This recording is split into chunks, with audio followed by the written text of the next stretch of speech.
सास बहू की और भी मजेदार कहानियों के लिए इस चैनल को सब्सक्राइब करें और बेल आइकन दबाना बिल्कुल ना भूलें।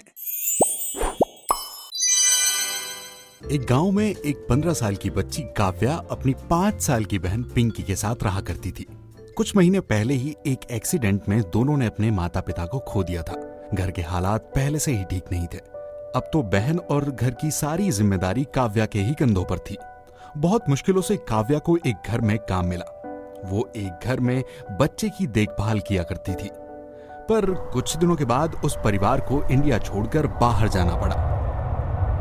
काव्या, अब तुम हमारे घर पर काम नहीं कर पाओगी। क्या हुआ मैम, मेरे काम में कोई कमी रह गई है क्या? नहीं नहीं बेटा, हम अब इंडिया छोड़कर विदेश में शिफ्ट हो रहे हैं, तो अब हम वहीं रहेंगे। ये बात सुनकर काव्या दुखी हो जाती है और रोने लगती है, और कुछ देर बाद वो दुखी मन से अपने घर को लौट रही होती है। रोती हुई काव्या को कुछ होश न था, बस चिंता थी तो अपनी बहन की और उसकी जरूरतों की।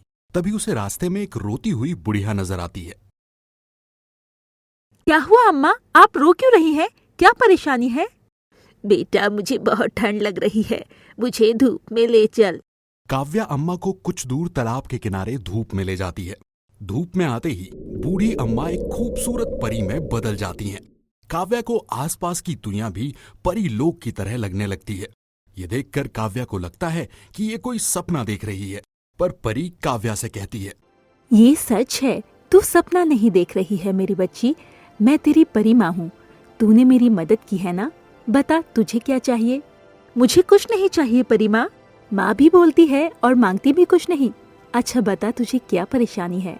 परी माँ, मेरी एक छोटी बहन है। मैं अब तक काम करके उसकी और खुद की देखभाल कर रही थी, पर अब मेरे पास काम नहीं है।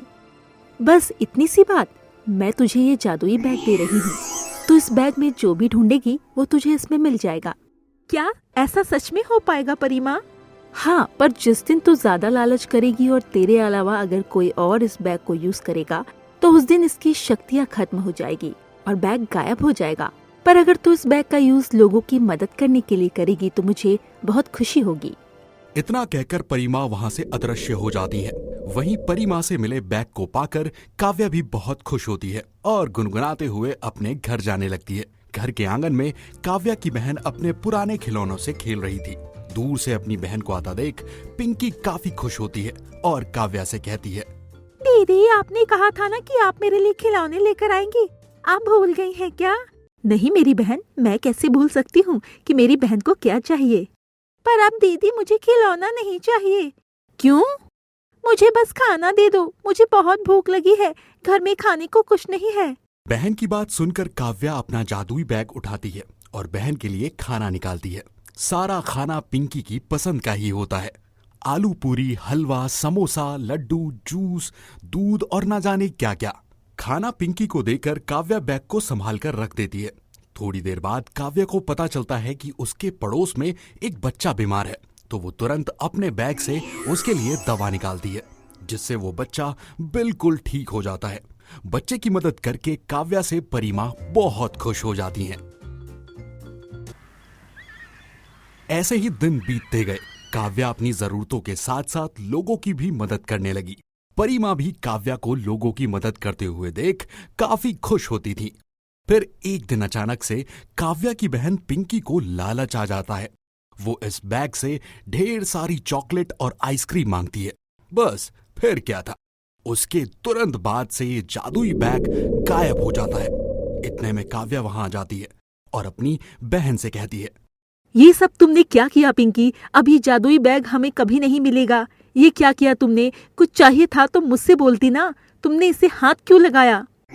तभी वहां परी माँ प्रकट होती हैं और काव्या को कहती हैं, परेशान मत हो काव्या, गुस्सा मत करो अपनी बहन पर। चलो, मैं तुम्हें ये बैग वापस कर देती हूँ। नहीं परी माँ, अब मुझे ये बैग नहीं चाहिए। पहले हम अकेले थे, पर अब हमारे साथ पूरा गाँव है परी माँ। मैंने इस जादुई बैग के जरिए जिनकी मदद की, वो सब हमें बहुत प्यार करते हैं और उन सब ने मिलकर मेरा और मेरी बहन का एडमिशन एक स्कूल में करा दिया है और खाने का भी इंतजाम कर दिया है। अब मैं खूब मन लगाकर पढ़ाई करूंगी और अपनी बहन को भी पढ़ाऊंगी। आपका बहुत बहुत धन्यवाद परी माँ, जो आपने मेरी इतनी मदद की। मुझे कभी भी अब इस जादुई बैग की जरूरत नहीं पड़ेगी। काव्या की बात सुनकर परी माँ भी खुश हो जाती हैं और वहां से अदृश्य हो जाती हैं। इस सब के बाद काव्या भी रोज स्कूल जाया करती और अपनी बहन को भी भेजती। गांव वाले भी दोनों बहनों का बहुत ध्यान रखते थे। काव्या की ईमानदारी से उसका आने वाला भविष्य तो सुधरा ही, साथ ही उसने अपनी बहन को भी सही राह दिखाई। हेलो फ्रेंड्स, कैसी लगी आपको हमारी ये वीडियो? और भी ऐसे ही मजेदार कहानियाँ देखने के लिए नीचे दिए गए बेल आइकन को दबाएं और नई नई कहानियों का लुत्फ उठाएं। Thanks for watching.